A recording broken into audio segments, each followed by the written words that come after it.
Добрий день, 22 червня, мене звуть Ольга Таманова, я рада вітати всіх у медіа-центрі Україна Укрінформ.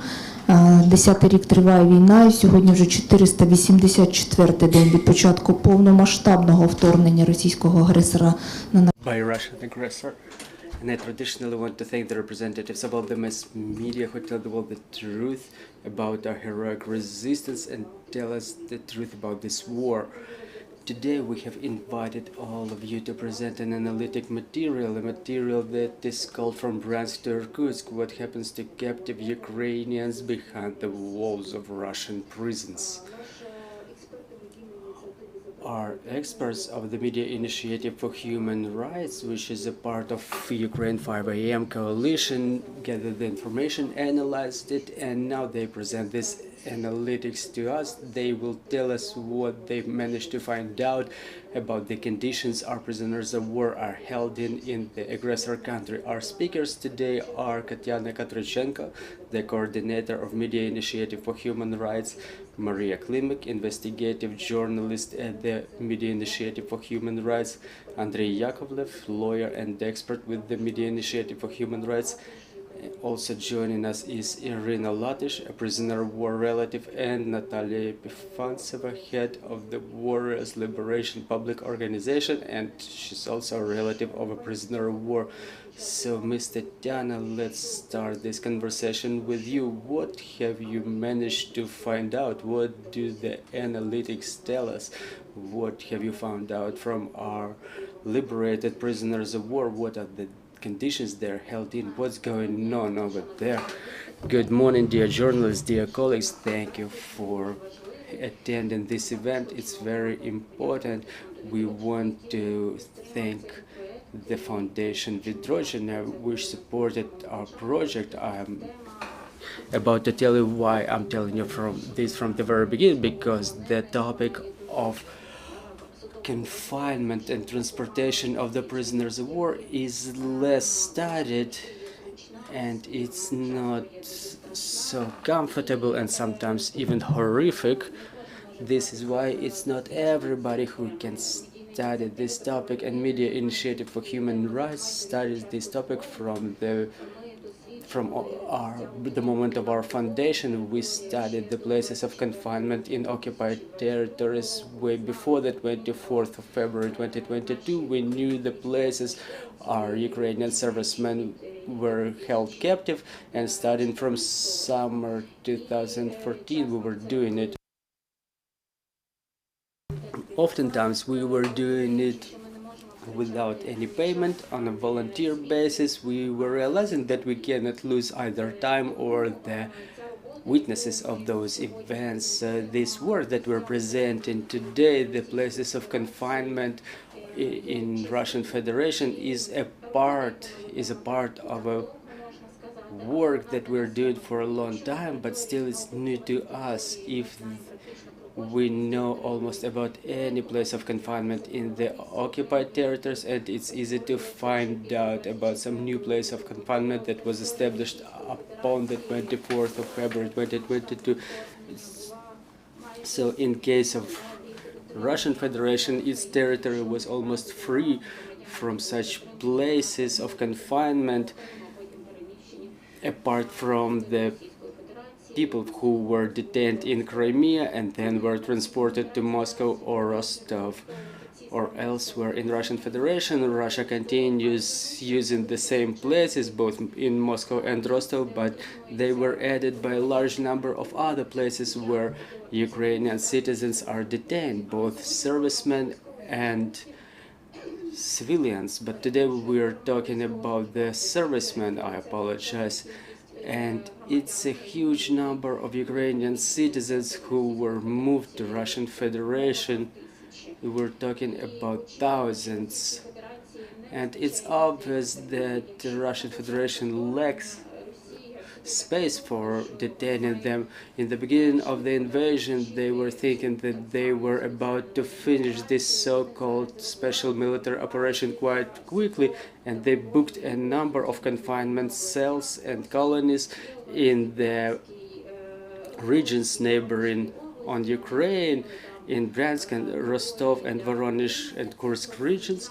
They vacated the colonies for detention of our Ukrainians there, but then as they were realizing that their plans are not about to come true, they started moving the captive servicemen in the depth of the Russian Federation. We know even that some of them were kept captive in Irkutsk, in the very depth of Russian Federation. It's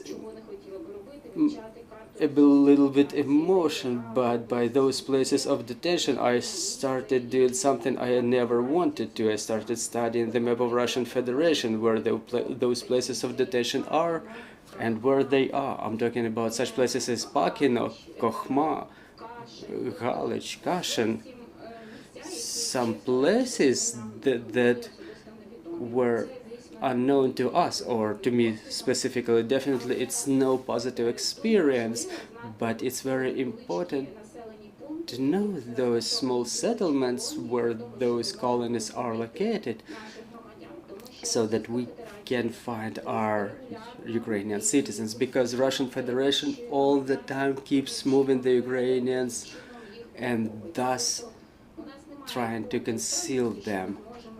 So we are not 100% sure that we may be able to find our citizens of Ukraine shortly or afterwards. Our colleagues may tell you a little bit more about all those stories. We questioned more than 50 different servicemen who were liberated from captivity. We've heard that sometimes the evidences are being repeated, and we realized that we know a lot already about such places of detention, like confinement cell number 2 in Novozybkovo or in Kursk, but geography is expanding, and it's important to understand too.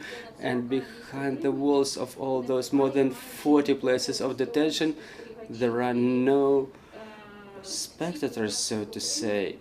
And in those places of captivity, horrible things are happening, like tortures. We know about the cases of deaths of servicemen in captivity, when people were dying as due to unidentified reasons, and then their bodies were expatriated within exchange procedures. And it's horrific because it's about young people dying. Well, maybe there will be questions, but I would like to give the floor to my colleagues. Ms. Maria, we know that you were communicating with our liberated prisoners of war, so what do they say specifically about the conditions of the detainment? Good morning. Everybody keeps saying, regardless of the place of detention, that doesn't matter whether that place is in the depth of Russia or is it close to the Ukrainian border, the conditions of detention are more or less the same everywhere. First is the acceptance point, then another place of confinement, then it's like a mandatory thing that they're being beaten. What they say is like a registration and acquaintance. Then another mandatory procedure is the fingerprint sampling, because if they end up in some territory that is under control of Russian Federation, that they could be detained again, then they're being brought to their cells. And as Tetyana mentioned, the space is not enough for such a big number of prisoners of war, and many of them, they mentioned that they had additional bunks in their cells, because obviously Russians didn't count on such a big number of prisoners of war. Those cells were allocated for 4 people, for example, but there were 8 people put in the cells, so there should be additional bunks put in the cell. And what's most difficult is the absence of food. The prisoners of war are being kept without food there. What they were eating is the absence of meat, no fruits or vegetables. The food is always non-salty and underboiled, but the only thing that was enough was bread, thanks to which they were able to survive. But by their pictures of those liberated from captivity, we can see that they were losing weight, and thus we may understand that they were fed quite bad there. And in the majority of cases of those liberated from captivity, the only phrase they were repeating, regardless of the place of their detention, is that if you are being driven outside the camera, the probability is high that you are about to be beaten. So for them, anytime they're being taken from the cell meant that they were either brought for interrogation, where they were again beaten, or they were pressed against the wall and beaten again, or they were taken for a walk where they were beaten once again, or sometimes where, as it was happening in the Voronezh region, there were dogs attacking the prisoners. It was kind of entertainment for the guards. They were working out there, or they're training their fighting techniques on them. And also another problem is the absence of medical aid. Even if people were in need of medical attention urgently, those medics were always delaying, or they were refusing to help the those held in captivity, or was a pill of Validol as a panacea against all illnesses. And sometimes even the doctors themselves, they could harm the prisoners of war. So while treating them, they could hit them on the back, or just psychologically torturing them. So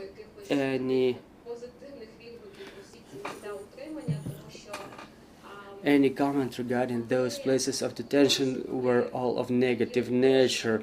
The guards, they were happy to have power over the Ukrainian prisoners of war, and they were trying to torture them both physically and psychologically, because our Ukrainians, they had no information about what was going on in Ukraine. All the information they were getting, it was distorted, and those who ended up in captivity in the beginning of the full-scale invasion, they didn't know anything. They were just finding out some pieces of information from those who were coming to their cells later on. So this is how they were able to keep track of what's going on in Ukraine.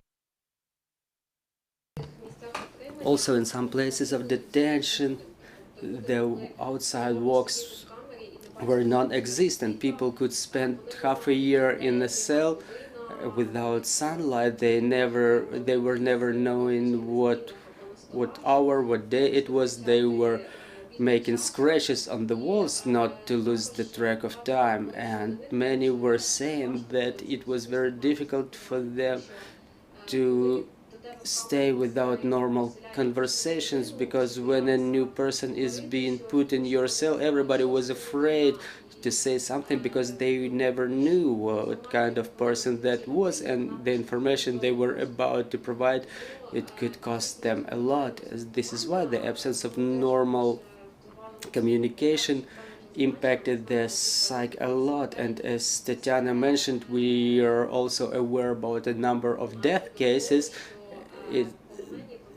It's the result of the fact that the prisoners of war, they end up in those places in captivity with their immunity system weakened, just like those who were staying in Azovstal or in Ilyicha industrial facility, and they were beaten, they were electrocuted, the tasers used against them, plus the absence of food and absence of normal medical care, it affects the human health so bad that even the young boys, 20, 30 years old, they just start having heart failures. They die just due to the conditions of detention.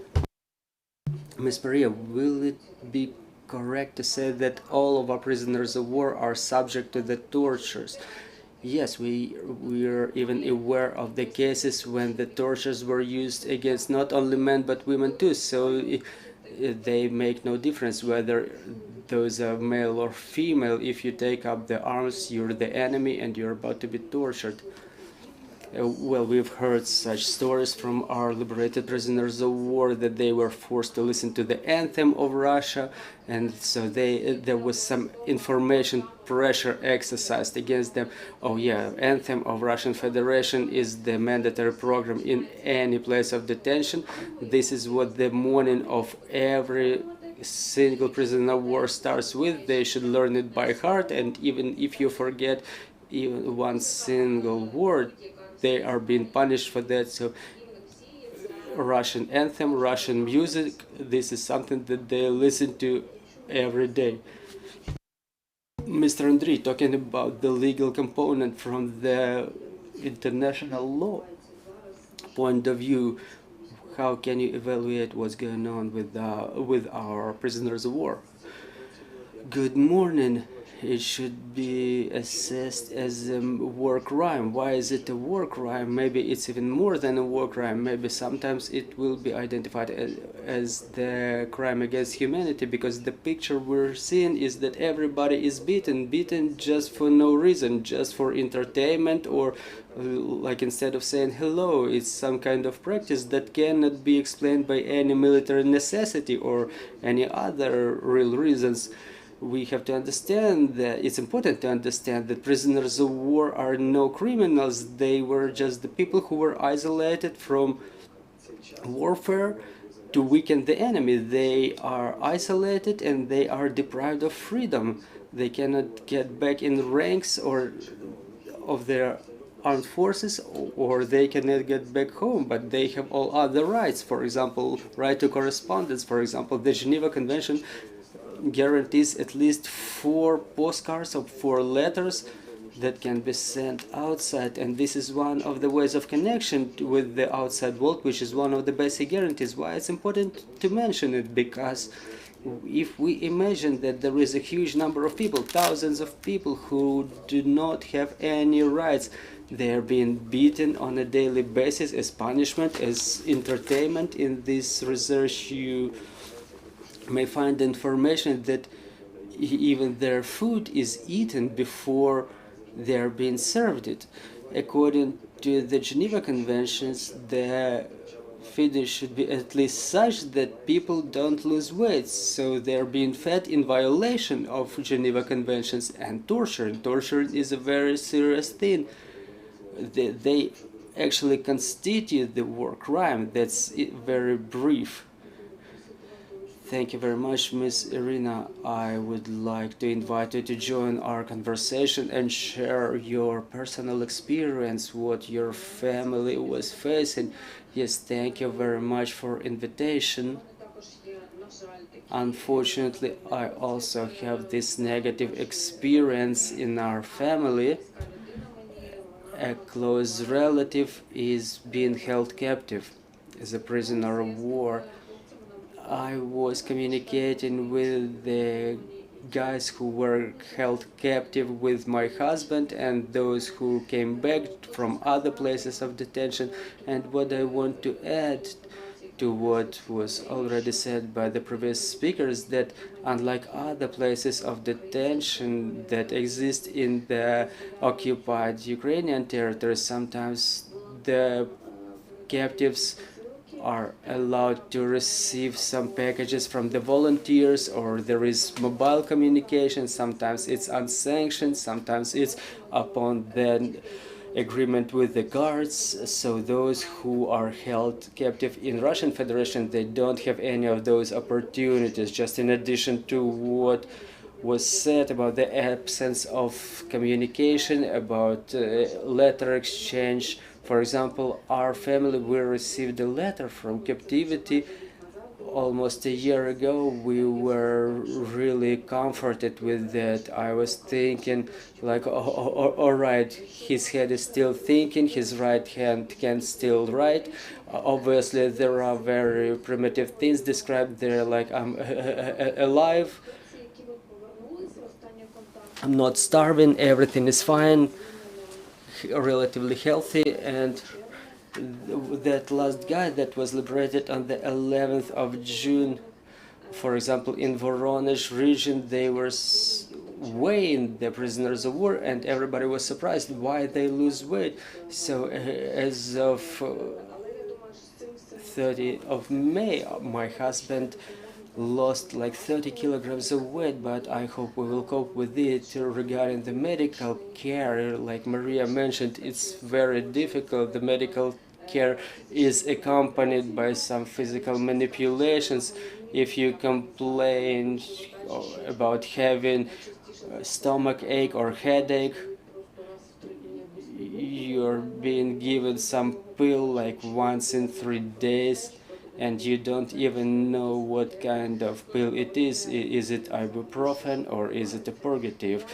People don't really realize what's going on. I cannot assert the way the medical care is taken about the heavily wounded, because I have no such experience. I only have the information from the open sources, but those who conditionally saying have some light health problems, no one even pays attention to it. If you have stomach ache, you don't better mention it, because you're gonna have your ribs broken, and you're not only going to have your stomach hurt, but also other parts of the body. Also, those who were brought back from captivity, they mentioned that in Voronezh region they are let outside for a day walk.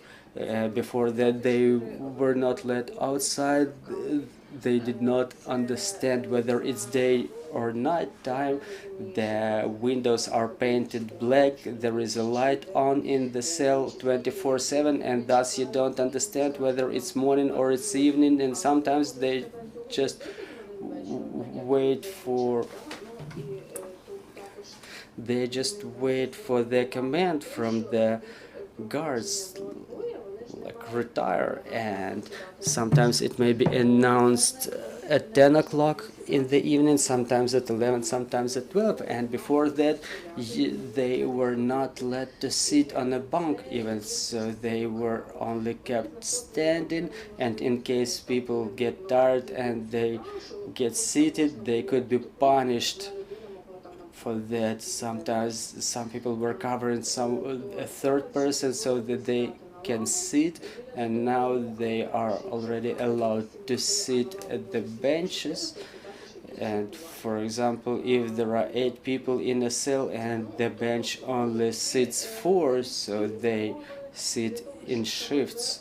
So the conditions are absolutely inhumane. They are designed to humiliate. They are designed to make people not human. Sometimes the people are kept in such places from the year 2014, and they are really isolated from any information. And they get back from captivity and they ask whether Kyiv region was already deoccupied. They don't even know about Kherson or Kharkiv region being deoccupied.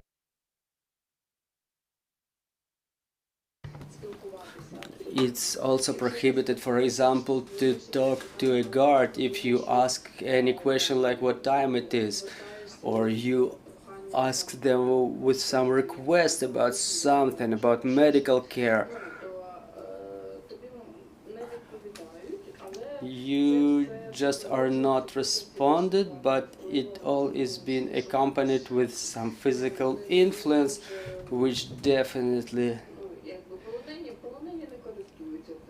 is not something that they desire. Well, the prisoners of war, they don't use this type of help, so to say. Thank you for sharing your experience, Miss Natalia. Please, thank you for the invitation. Our organization for more than a year protects the rights of the relatives of the prisoners of war and the prisoners of war themselves, and we also try to search for them.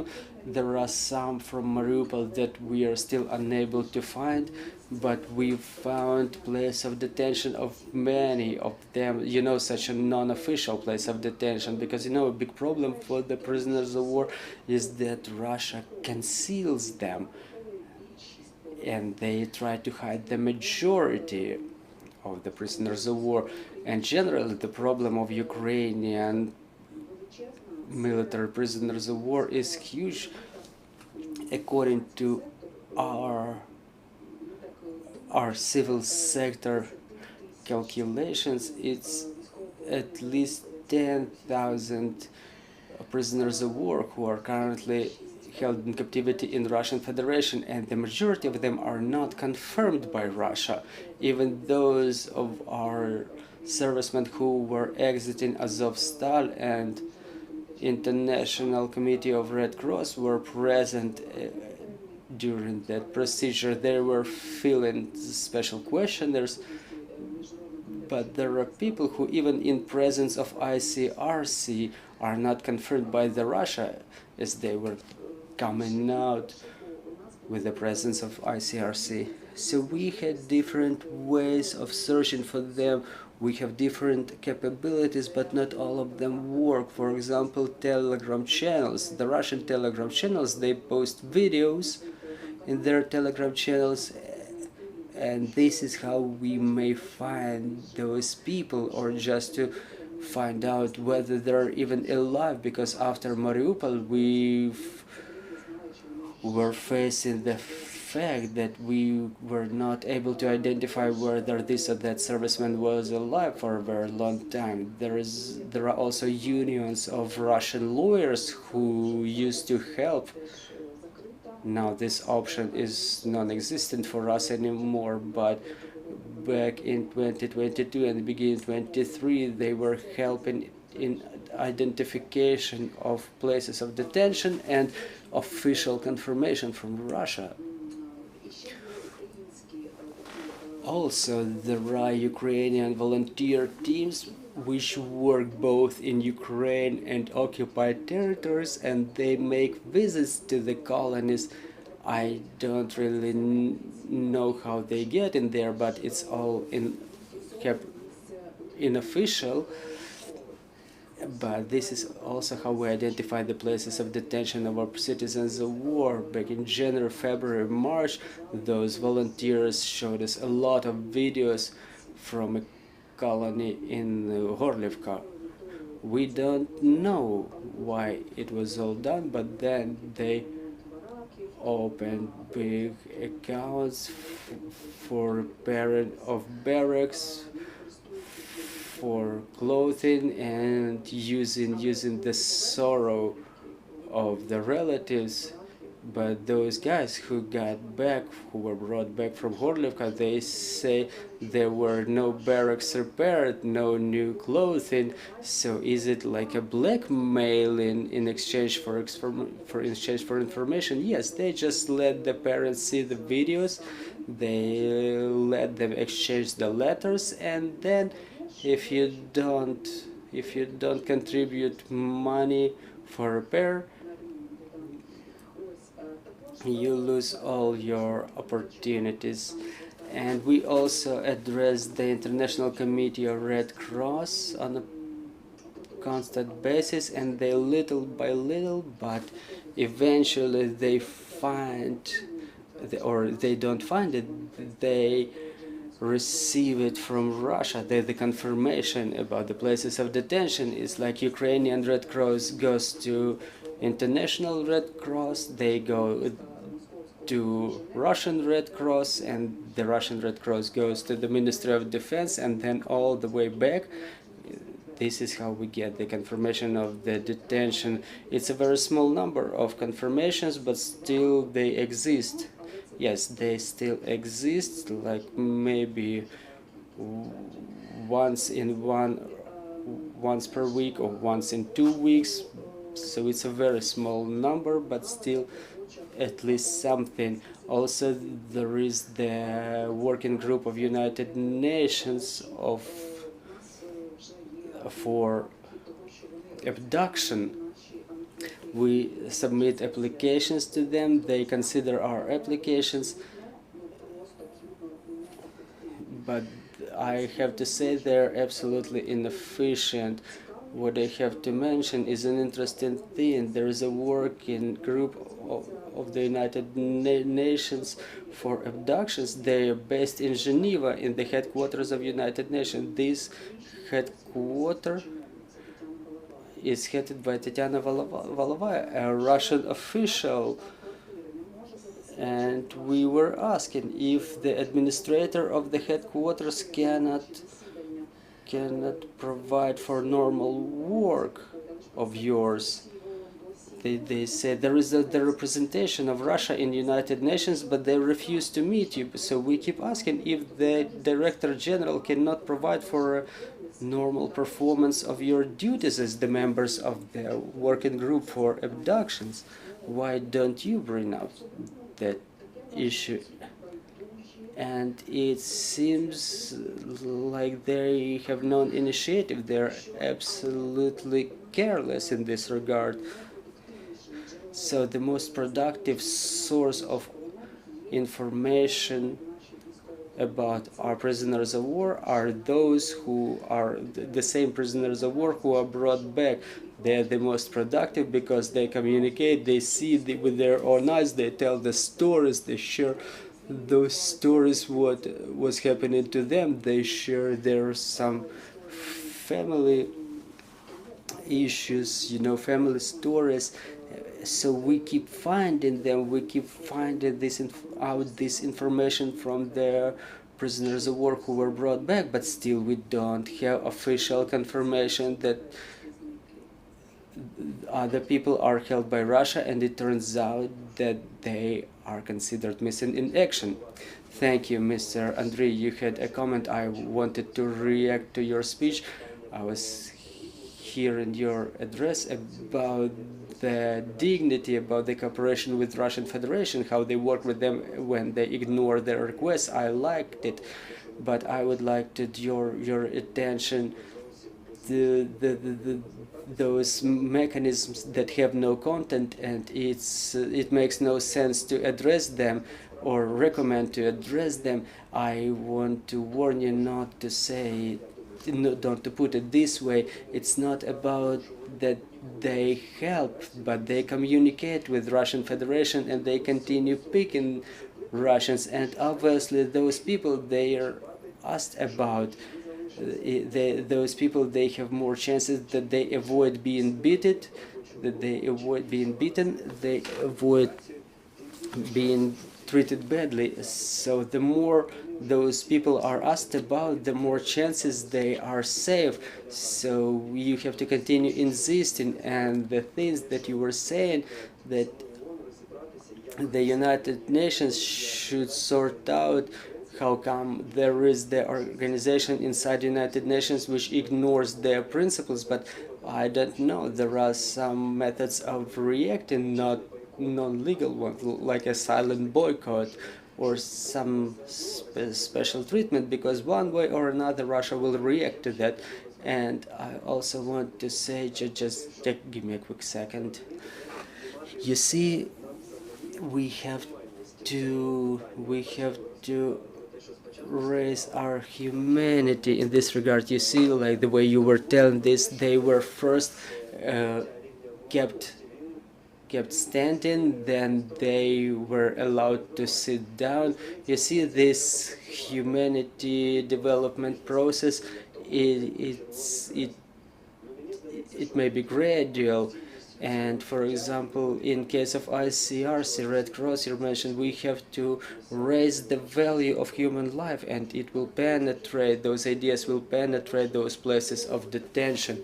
Mr. Andriy, so your opinion is that if a person is already mentioned, their chances of staying alive and the possibility that the chances of being brought back home are growing. Yes, there are, for example, medics among the prisoners of war. They're just real medics, but medics are prohibited from being held captive, just like heavily wounded, because heavily wounded they cannot get back in ranks of the armed forces, and it makes no sense to detain them. And yes, we have to address all of the bodies, all of the structures of the United Nations. You have to ring all the bells, and it increases the chances. Well, if I may, a small comment regarding whether it's necessary to communicate the last names or their names. You don't have to communicate them openly, because Russia, they also monitor our social networks, what we say, and I think that this event will be communicated to them too. And sometimes the attitude to those servicemen who were mentioned openly, it becomes even worse, and our close ones, they don't understand why is it happening that way. So those cases described in this study, they were two death cases confirmed by Russian Federation and Red Cross, but at least they got back from captivity in the coffins. And saying that mentioning their names is probably not quite correct. It's maybe more about the mentioning of the problems, of the complex problems. Like Andriy said, we have some influence on the conditions of their detention, and if we talk about the complex problems, we communicate it to the public, to international community. And I would like to draw your attention, maybe we will be watched by the relatives of those who ended up in captivity quite recently, and I would like to ask them to communicate less to the public, in the social networks, like to describe all the details, what was the unit, where was the position, who was the commander, what time they were missing in action. If you have any information about your close ones, so communicate that information to ICRC, Communication Headquarters for the prisoners of war, some civil organization who look for prisoners of war, or communicate the complex problems, but don't do this widespread communication of the names. Thank you for your advice. I hope it will be of help to somebody. Dear colleagues, if you have any reflections, comments, please share. Good morning. I'm a mother of the prisoners of war. I have a confirmation from ICRC and from Russian Federation, but unfortunately, I have no communication with my son. I got a letter from my son back in May, and I wrote back 3 letters to him, and they never reached him. I asked multiple times the International Committee for Red Cross. I wrote letters to Geneva, to United Nations. I have 3 folders of petitions that I was sending everything. All the possible institutions I were sending them. I still get no response. And within the last year, I don't know what is the confinement cell he stays in, what is his condition. It seems like the coordination headquarters, like Nataliia mentioned, they gather all the information from those people who were held in captivity, and just possible places where my son is, but they are being relocated all that time, so it's a big question. So I don't know what circles of hell I have to go through to find out where he is, what lists is he included on, what are the processes that I should use to bring him back. Also, I was told to hire a lawyer, and I am ready to hire any lawyer who can help me in search of my son. And we were also told that Mykola Polozov alone deals with search of the prisoners of war. I wrote to him, but I got no response. What do I have to do? Where do I find this kind of lawyer? How to solve all those issues? It's not only about me. We have a civil organization in Facebook, almost 5,000 mothers like me, and we don't know what to do. We were going through all the institutions already. Ms. Tetyana, can you please comment on this? Thank you very much for coming, and thank you very much for stating your problem, telling us about your situation. What's important to understand is that thousands, tens of thousands of families are in the same situation as you are. We understand at the state of Ukraine. I will be trying to defend the state. Sometimes in the very beginning they cannot process this huge number of requests, applications, reports of this massive of information. You mentioned it yourself that the prisoners of war are being constantly relocated. For example, Novozybkiv that you mentioned, they were all kept in one place within the year, including the representatives of the 36th Brigade of the Marines, and now they were relocated to another place of detention. So the way we're looking for information is we question those who were liberated from captivity, and we know how the state institutions question them. Who they ask who was with you in the cell, like who was nearby, and thus they may report to the families that they were seeing one or another serviceman. Sometimes they don't mention the place of detention in view of the fact that they're being relocated. Also, the representatives of the United Nations mission for prisoners of war, they questioned those who were brought back from captivity. They questioned about 400 of such servicemen, and they get in touch with the families and they report all the information they were able to find out. International Committee of Red Cross, they also report a lot. We talk a lot about their inactivity, but within the last month they were able to visit a couple of places of detention in both occupied territories and the Russian Federation. And they also report that information to the families. ICRC sometimes says that they don't have the contacts of the specific families, so they cannot communicate the information directly to the families. They were aware of the place of detention of one of the Ukrainian citizens, but they did nothing to find the family of that prisoners of war. And they were realizing there were requests from that family, but they just were not able to find the contacts in the database. So it's important to make sure that ICRC has your contacts. Just verify that they have your contacts. So it's probably the maximum of the sources of information that I can mention.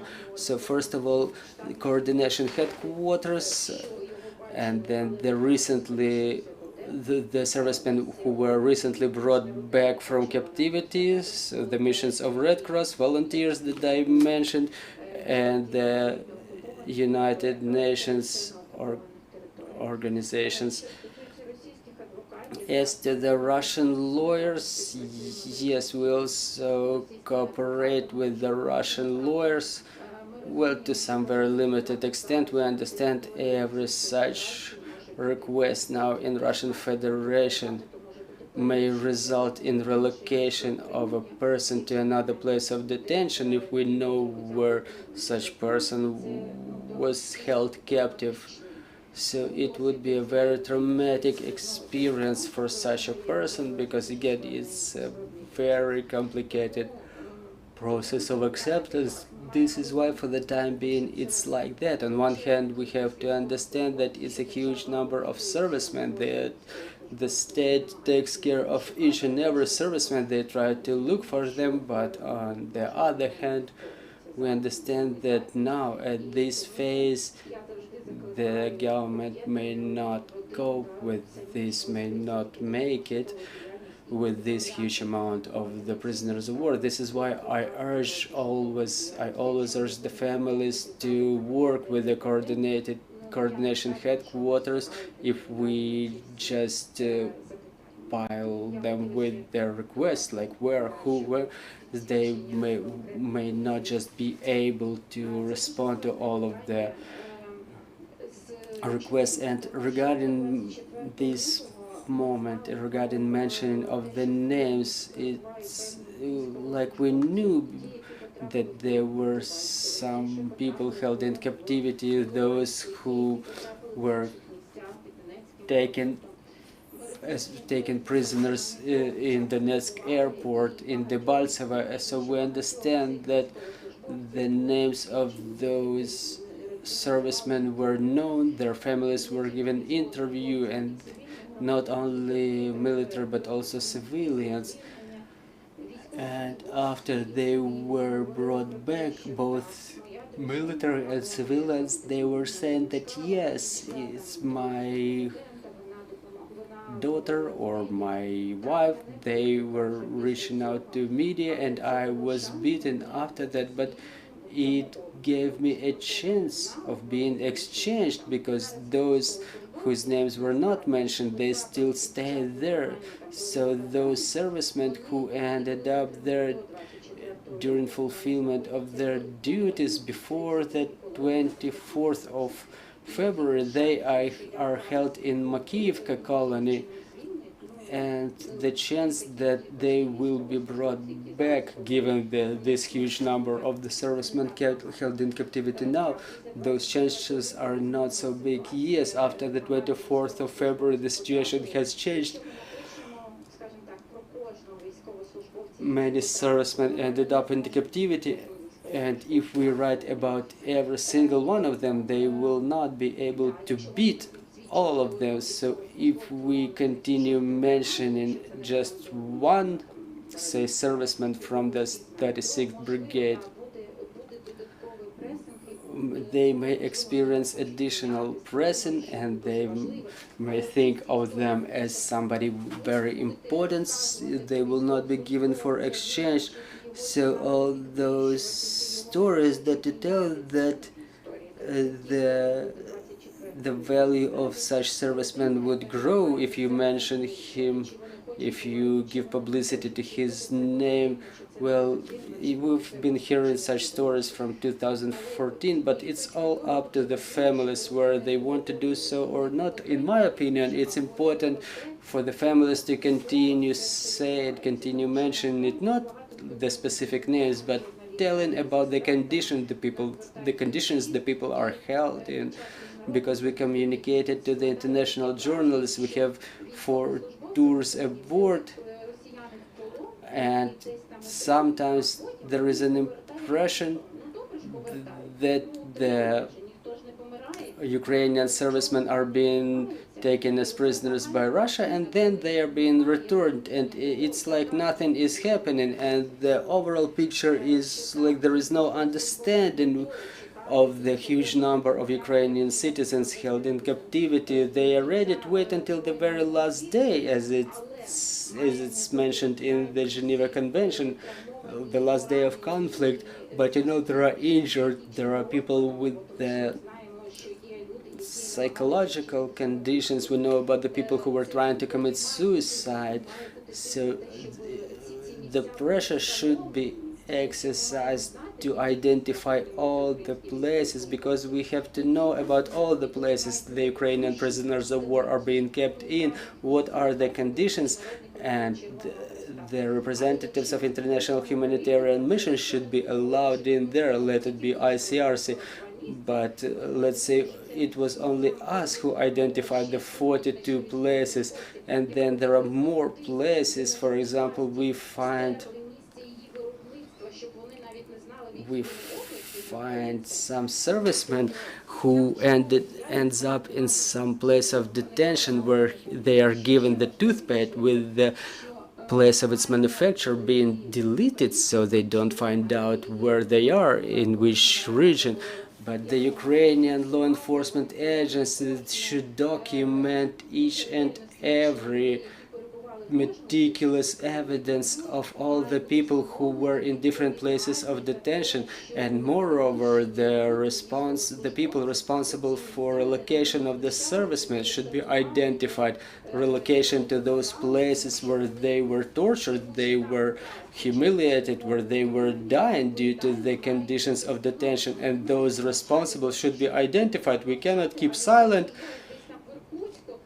and we keep silent here, and some servicemen in Irkutsk, okay, one of them is being brought back, but the others, they stay there and they are being tortured there by the, for example, the commander of the colony. We know about the cases when the head of this director of the colony, he got drunk, he entered the cell, started beating everybody, and beat one of the Ukrainian servicemen to death.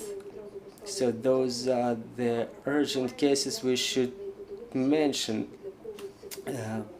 I would like to ask you about the map. The map is online. Maybe this information is important for somebody. Can you please tell us how to use it? Yes, the map is online. There is a QR code that you can proceed to, that you can use to proceed to the map. Maybe this information will be of more interest to our international partners, to law enforcement agencies, investigating agencies.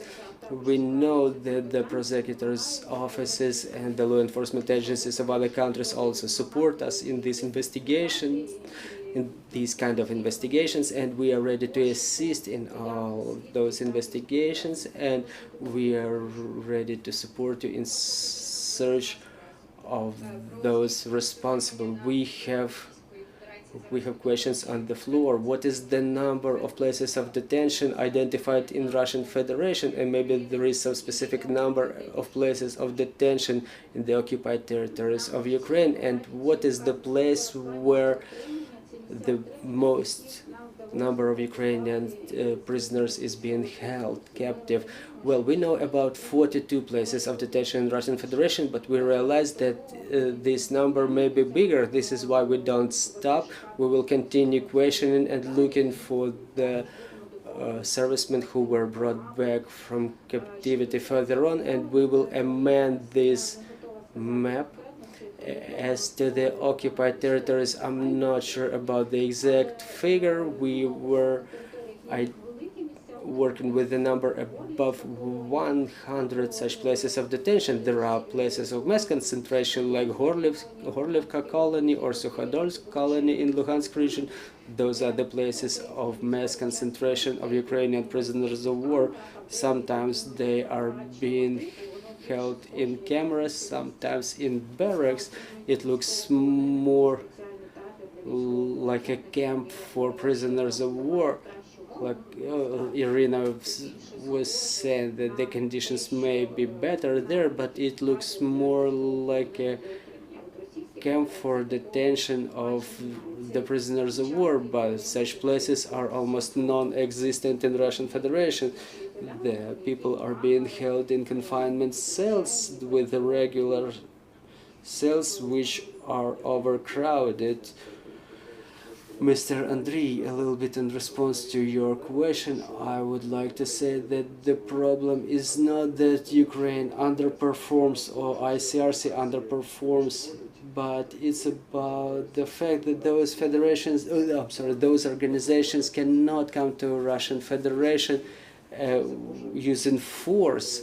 It may only be happening when Russia gives them such opportunity, and the question is, what are the conditions under which Russia gives them this opportunity, and this is only then when such window is being opened for such information, and all the international organizations should continue pressing on Russian Federation so that they can provide more information. And the problem is that in our international armed conflict, I use this term intentionally, there is no patron state. It's a patron state. It's something that may sound obsolete, but it's like a mediator. It's like a third country through which this information is being communicated and exchanged. For example, in Geneva Convention, it's contemplated that the report is given to such organization as such third country, and we don't have such organization as the a third country. And in our conditions, we can look for somebody who can exercise that function, some collective body that can fulfill that task, whether an agency of United Nations or ICRC. So this is why we have to address the agencies of the United Nations and mention, not in the context that we mentioned, that we described here, but just to have those names added to their registers, and if they know that something terrible is happening over there, they have more control, or they monitor it more thoroughly, and they become a beneficiary. Like, how come we take care of this person and their health is deteriorating? So it's not about only us pushing this situation, but also them. Thank you. Oh, please, the microphone, please. Well, look, some new agency, some new body, which will be taking care of the prisoners of war, so that they have some mediator between Ukraine and Russia, for example, so that they act as diplomats, so they can influence, they can monitor the exchanges, because frequently it says so that our government prepares the exchange and Russia fails to fulfill the exchange. So it's not the fault of Ukraine that the exchange has not happened. So if the international bodies, international agencies see that Russia does not agree to exchange the prisoners, and many civilians, they also are being held in captivity there. So why is the world silent about that? Why no one is mentioning it? Where this information should be mentioned? Thank you, Miss Natalia. I would like to mention about the patron state, to pick the patron state according to humanitarian law, international humanitarian law. You know, both sides should agree to such patron state, because Ukraine submits such requests to almost all the countries, but Russia in principle would not recognize any third country, so that they are a diplomat or a mediator between us. So the only mediators that can be between us is the United Nations and ICRC, no matter whether they are efficient or not. But it's the agenda. I think that our country should be more initiative in more active in the international arena, as it was mentioned, when we come and tell about the prisoners of war. The deputies, the European parliamentaries, they sometimes, frequently, not sometimes, but frequently, it looks like they're hearing for the first time about the number of prisoners of war, about the death cases, not only of those who were wounded in combat, but they also hear it for the first time about the healthy people who die in captivity. So our diplomacy should be more aggressive. We should press on European countries so that they press on Russia. And to do that, we need the Ukrainian government and diplomatic corps to develop the solutions themselves.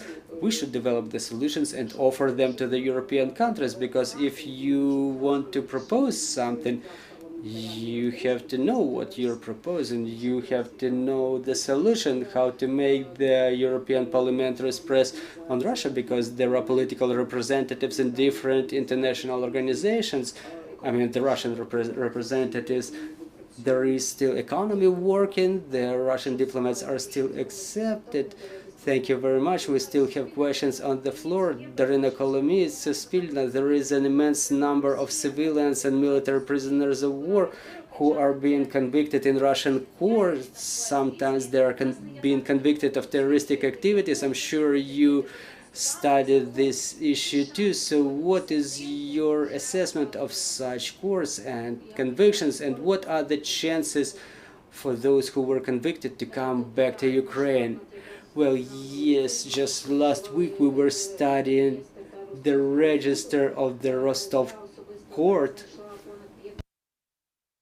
and I personally found about 50 names of Ukrainian servicemen. Sometimes they're retired servicemen who are being brought to courts in Russian Federation. We know about such process with the Vedmit team recently, but in short, no matter what are the convictions, what are the court judgments made in Russian Federation or in occupied territories, they do not influence the process of exchanges. Like an example, for example, last week we found out about the beginning of the process regarding 24 Azov servicemen. 20 of them were being convicted, 2 of them were exchanged, and 2 of them did not show up due to health condition.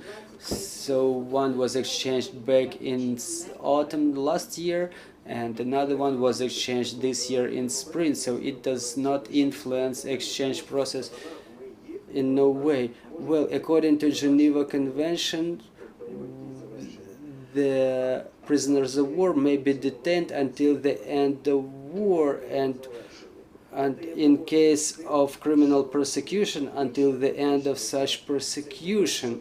So in fact, where there is criminal persecution, it's not being taken into account during exchanges. This is what we're witnessing.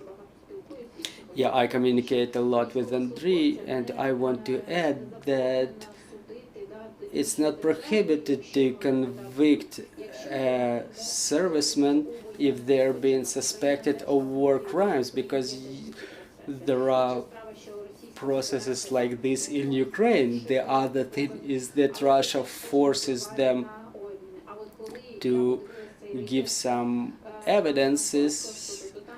But when I've seen that register from the Rostov court, they are being accused of terrorism, Article 205, if I'm not mistaken, of Russian Criminal Code.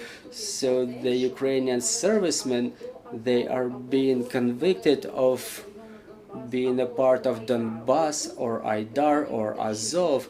So it's not like they're being convicted of war crimes, but are just taking part in the war.